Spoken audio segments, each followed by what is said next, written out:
Olá, boa tarde. Nós somos o grupo 1 da disciplina de História da Parturição, ministrada pelo professor Fernando Porto, da Escola de Enfermagem Alfredo Pinto, com a coorientação de Renato Souza, e o nosso tema é um dossiê histórico sobre a parturição no ano de 1900.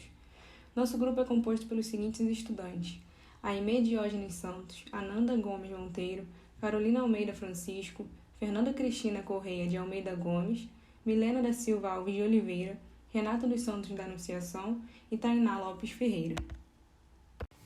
Foi realizada uma buscativa pela Hemeroteca Digital no Jornal do Brasil com delimitação temporal do ano de 1900, utilizando como critério de inclusão o termo parteira e parteiras. Mas antes de chegarmos aos resultados, vamos falar um pouquinho da disciplina e contexto histórico da época. O atual trabalho foi proposto pelo professor no início da disciplina de História da Parturição, disciplina optativa ofertada no primeiro semestre de 2021. Algo muito legal dito no início da primeira aula pelo professor Dr. Fernando Porto foi que ele de antemão se desculpava por ministrar essa disciplina, já que a mesma relata como acontecia e ainda acontecem os partos, algo que é de domínio feminino e somente uma figura feminina pode relatar com autoridade e precisão esse momento da vida de uma mulher. Isso foi de uma sensibilidade incrível, respeitoso e apoiador às mulheres por suas lutas diárias e históricas. Percebe-se que os convidados das aulas são mulheres, o que reforça esse argumento. Os acontecimentos acerca do nascimento vão mudando com o passar do tempo, de acordo com novas descobertas e novas tecnologias. Porém, o nascimento já foi algo presente fortemente no cotidiano de muitas famílias, sendo acompanhado por mulheres parteiras que atendiam no domicílio. O parto era marcado por sentimentos de afetividade e a mulher paria permitindo que a natureza agisse da melhor forma e sem interferências. Antigamente, existia uma influência muito forte da religião sobre os acontecimentos da vida, então a fome, riqueza, pobreza, saúde e doença eram associados à fé ou à falta dela. Estar em dia com a fé era o que determinava as condições de parto, a saúde da mãe, do bebê ou até mesmo a ocorrência de um aborto.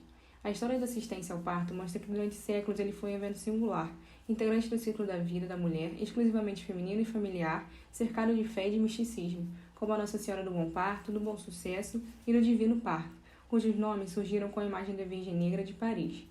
Ao longo dos anos, inúmeras famílias e principalmente gestantes invocam a proteção da Virgem. Uma imagem que vale ser ressaltada também é a da Santa Ana como Maria. Outra influência que merece ser citada é a história do rei Luís XIV da França, que estipulou que suas mulheres parissem deitadas para que ele pudesse observar melhor o nascimento de seus filhos. E a partir daí, esse método se espalhou pela Europa e depois pelo mundo. Embora essa história não tenha dados fielmente comprovados, e o parto horizontal ser o mais comum nos últimos 300 anos, há fatos estudados e comprovados que a posição deitada da parturiente pressiona importantes vasos sanguíneos que levam oxigênio ao bebê, não sendo a posição que mais facilita o momento do expulsivo. Já a posição vertical, de cócoras ou sentar em alguma banqueta de parto, em pé ou de 4 apoios, descomprime os vasos, expande a pelvis e possibilita que a gravidade ajude na descida do bebê. Mas quem eram as parteiras? As parteiras eram mulheres que estavam sempre por perto, acompanhando as gestantes, principalmente no fim da gravidez, prontas e atentas a qualquer alteração ou sinal da chegada do bebê. Parteira é uma das atribuições mais antigas da enfermagem. Uma parteira que foi muito famosa na sua época, Maria Josefina Matilde Durocher, a primeira parteira a receber licença para exercer o ofício no país e símbolo dessa atividade, mais conhecida como Madame Durocher, nasceu em Paris em 1809 e veio para o Brasil aos 7 anos. No Rio, onde fixou residência, se tornou também a primeira mulher a entregar a Academia Nacional de Medicina, a mais antiga instituição de medicina do Brasil. O ofício da parturição ou do trato de doenças femininas legitimou-se socialmente através das práticas e saberes acumulados, trocados, experimentados e modificados que atravessaram os espaços possíveis onde as práticas de cura poderiam se inserir como um campo da religião e da própria ciência. Só era permitido o exercício às parteiras que se mostrassem habilitadas por diploma conferido ou validado pelas 2 faculdades de medicina existentes no Império, a do Rio de Janeiro e da Bahia. As parteiras deveriam registrar seu diploma na Inspetoria Geral de Higiene da Corte e na Inspetoria da Província, onde fossem exercer a profissão. No ano de 1890, a República, em seu Código Penal, regulamentou que não poderia mais exercer a prática de magia e espiritismo, curandeirismo ou qualquer prática que estivesse no ramo da medicina. A partir da criminalização das práticas de cura populares, as parteiras, consequentemente, detentoras de muitos saberes de cura para os males femininos, foram fortemente atingidas, ficando em alguns casos condicionadas a prestar cuidados limitados aos parturientes e aos recém-nascidos em partos naturais. Ainda muitas ficaram condicionadas a possuir licença para atuarem principalmente em áreas urbanas. De acordo com o contexto histórico da época, a população brasileira no início do século XX era composta de modo geral por uma elite que detinha o poder político, uma classe média urbana e pelos sertanejos. Havia ainda os imigrantes europeus e japoneses que no início do século afluíram no Brasil em grande número. No período de 1890 e 1939, o Brasil tinha uma economia voltada para o comércio externo. O café, os couros e as peles eram os principais produtos de exportação. O café dominava a produção agrícola, embora a cultura do algodão assumisse uma expressão crescente a partir de 1890. Nos centros urbanos, a elite era composta pelos comerciantes envolvidos no comércio externo, sobretudo do café e da borracha, e ainda pelos grandes financeiros da banca, onde o papel do imigrante para o desenvolvimento da sociedade brasileira foi crucial. No ano 1900, o governante do país, cuja capital era Rio de Janeiro, foi Campos Salles, que governou entre 1898 e 1902, eleito pelo voto direto e na plena normalidade democrática, apesar de alguns problemas políticos e de compra de votos. Em 1890 foi fundada a primeira escola de enfermagem no Brasil, a Escola de Enfermagem Alfredo Pinto. 10 anos depois, em 1900, fundou-se a Fundação Oswaldo Cruz, com a denominação de Instituto Soroterápico Federal, sob a direção técnica do Oswaldo Cruz, em resposta à epidemia da peste bubônica e a uma grande crise sanitária. A década de 1900 a 1909 foi caracterizada por um dos primeiros saltos tecnológicos no campo dos transportes, como o desenvolvimento da aviação, como Santos Dumont, que realiza seu primeiro voo com 14 bis, em 1906, considerado um marco na aviação. No Rio, a implementação de duras medidas sanitárias e a reforma urbana comandada por Pereira Passos geram polêmica na população. Foi também o início da chamada arte moderna com os movimentos culturais pós-romantismo. Em 1907, a febre amarela é erradicada no Rio de Janeiro.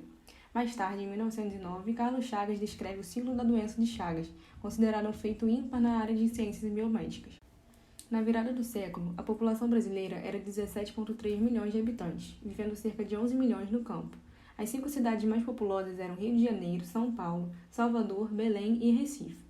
Quanto aos veículos de informação, alguns jornais que circulavam eram o Jornal do Comércio, Gazeta de Notícias, Jornal Estado de São Paulo, O País, Jornal do Brasil e a Imprensa. O Jornal do Brasil era um jornal carioca diário e matutino, fundado em 9 de abril de 1891, por Rodolfo de Souza Dantas e Joaquim Nabuco, e tinha como editor-chefe o Dr. Fernando Mendes de Almeida. A redação ficava na Rua Gonçalves Dias, número 54. Sua assinatura semestral custava R$ 18.000 e anual R$ 30.000, dias de semana e aos domingos R$ 100 e R$ 200, respectivamente. Esses valores hoje seriam equivalentes à média de R$ 2.000 e R$ 3.000, R$ 12 e R$ 24, respectivamente. Nesse contexto, podemos fazer uma comparação. O litro de leite custava R$ 500, o que equivale a R$ 61,50. Em contrapartida, os estudantes de enfermagem pagavam cerca de R$ 20 mensais no primeiro ano, o que equivalia a R$ 2,46. Quanto às revistas, elas eram publicadas voltadas para o público masculino, que mesclavam política, sociedade, piadas, caricaturas, desenhos, contos e fotos eróticas. Para a organização dos dados, foi criado um instrumento para a captação de informação agrupado por finalidade. Como já dito, a presente coleta foi realizada por uma pesquisa documental com recorte de dados do Jornal do Brasil no ano de 1900, na hemeroteca da Biblioteca Nacional.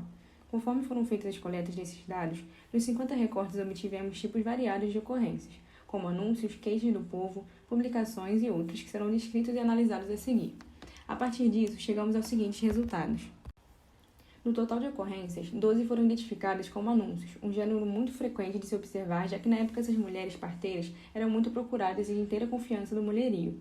Esses anúncios, de maneira geral, relatavam os endereços das parteiras, comunicavam que elas se mudaram, partilhando seu novo endereço aos clientes e amigas e futuros clientes, sendo, portanto, um meio de divulgação do seu trabalho e captação de clientes.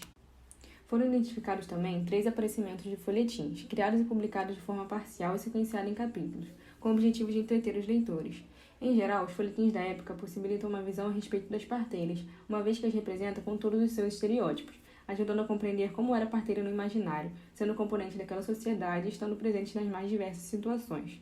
Pessoas com as quais as mulheres poderiam contar em momentos delicados, discretas, sábias e amigas para as mulheres por um lado, e por outro também podem ser desprezíveis e interesseiras.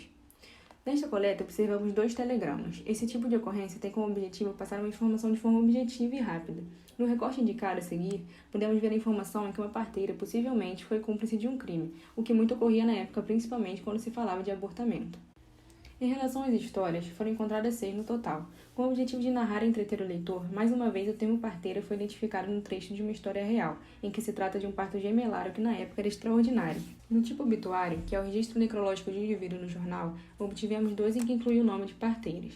Nesses recortes coletados no jornal, foi identificada a ocorrência de uma queixa do povo. Em geral, as queixas serviam para mostrar à sociedade e autoridades o que havia de descontentamento da parte do povo, e assim tentar consertar de alguma maneira.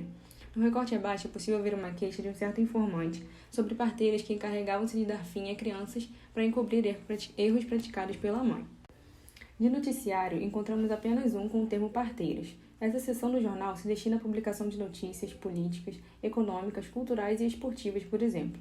Neste recorte, a notícia foi sobre caderneta e as pessoas beneficiadas, incluindo as parteiras.